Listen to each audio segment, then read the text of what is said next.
Good evening, and thank you for joining me on Black News Tonight. I'm Marc Lamont Hill. A big move in Richmond, Virginia.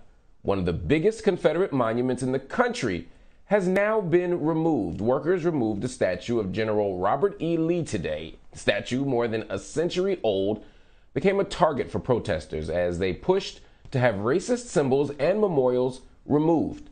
Officials feel the removal is part of the city's healing process, and some residents agree. It's been a long time coming. I'm a native of Richmond. I've been here all my life. I'm 60-some years old, and so I've been passing through and seeing this. For it to finally come down, man, it's a moment of joy for me because it represents so much of oppression, depression, because who Robert E. Lee represents. The statue was cut in half and taken to a state-owned facility with no word yet on what they plan to do with it. We're headed into the third full week of the R. Kelly sex abuse trial. The R&B star is facing multiple sex trafficking and racketeering charges, but a lot has happened up to this point. BNC's Brittany Jones has details to bring you up to speed about what happened last week in court. 54-year-old Robert Kelly, known to fans around the world as R. Kelly, is hours away from returning back to a New York federal courtroom. R. Kelly, so far, sitting in the courtroom, listening to 12 days of testimony from his accusers and those who testify he sexually abused young girls and women and even some men. Last week, a DNA expert testified to finding DNA semen samples on one of the shirts belonging to Jerronda Pace, one of Kelly's accusers who testified on day one of the trial. She says he recorded sex sessions between the two and gave her herpes. Pace says during an encounter with Kelly, he spit on her and choked her until she passed out. And after, she says he then demanded a sexual act, and she then wiped her face with that t-shirt and saved it. The DNA expert told the jury he compared that t-shirt with a swab from Kelly's cheek and found a match. Though during cross-examination, he couldn't confirm how the DNA got on that shirt. Fast forward to other testimony. Special agents with Homeland Security also testified about their findings while searching various cell phones, iPads, and laptops belonging to Kelly. The prosecution also subpoenaed a woman named Alexis, who admitted to meeting Kelly when she was 15 at a concert in Jacksonville, Florida. The prosecution says the victim and Kelly discussed plans for her to live with him at his Chicago mansion. They say she even remembered in detail every one of Kelly's multiple cell phone numbers, but couldn't remember the age at which she had sex with Kelly. And another woman, her name is Faith. She says she was 19 years old when her older half-sister invited her to an R. Kelly concert in San Antonio in 2017. Faith says they were invited backstage, and that marked the beginning of a 2-year sexual relationship with Kelly. She says he demanded sex, refused to wear a condom, recorded their sexual acts without her consent, and he would lock her in a room for hours, and much more.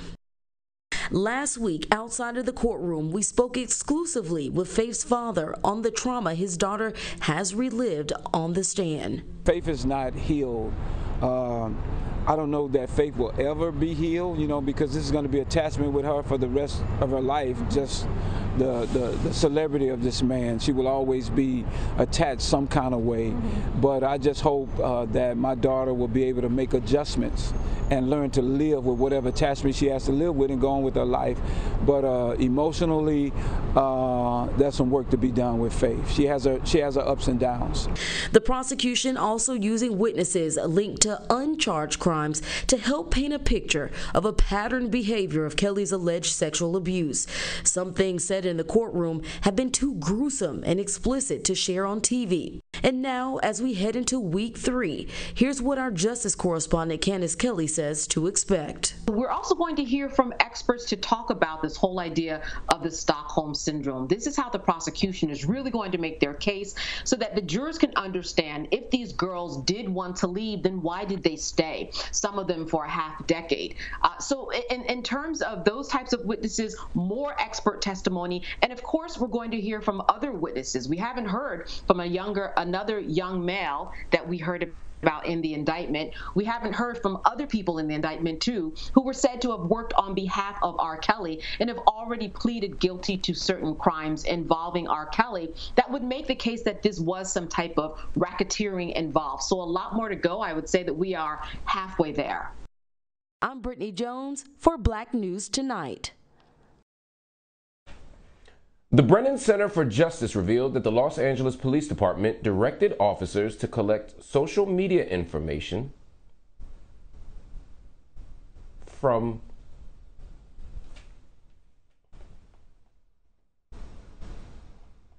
excuse me, everybody, we had an audio issue here. I think you all can hear me now. I apologize. The Los Angeles Police Department allegedly directed officers to collect social media information from civilians that they stopped. This includes those who are not arrested or accused of a crime. The department's history of stopping black residents at disproportionately high rates puts black people at the center of this police surveillance. This also allows police to monitor groups like Black Lives Matter, which is something that co-founder of BLM's Los Angeles chapter, Dr. Melina Abdullah, has already suspected. The number of COVID-19 patients in hospitals across the U.S. has more than doubled since last Labor Day. The CDC says unvaccinated people are 16 times more likely to be hospitalized with COVID, and that's adding stress to healthcare workers. BNC's Ayanna Crystal has more. We have been in crisis mode for a while now. This is our fourth surge. As COVID-19 continues to spread rapidly, ICUs in Georgia are 95% full. But this particular surge has been entirely preventable. Hospitals around the country have been stretched as cases have picked back up. But the South has been hit particularly hard, where vaccinations have been lagging. Many hospitals have been reporting oxygen shortages. A major reason of how we got here and why we're in this mess is the behavior of many people. There is a good proportion of this country who are behaving as if the pandemic is behind us, and clearly it's not when we have more than 1,500 Americans dying every single day. Nearly 80% of ICU beds are in use across the country, almost a third of which are occupied by COVID-19 patients. The situation already dire in states like Texas, Florida, and Georgia, where the case numbers continue to climb. The emergency department is full and the hospital is full. We're unable to place many patients.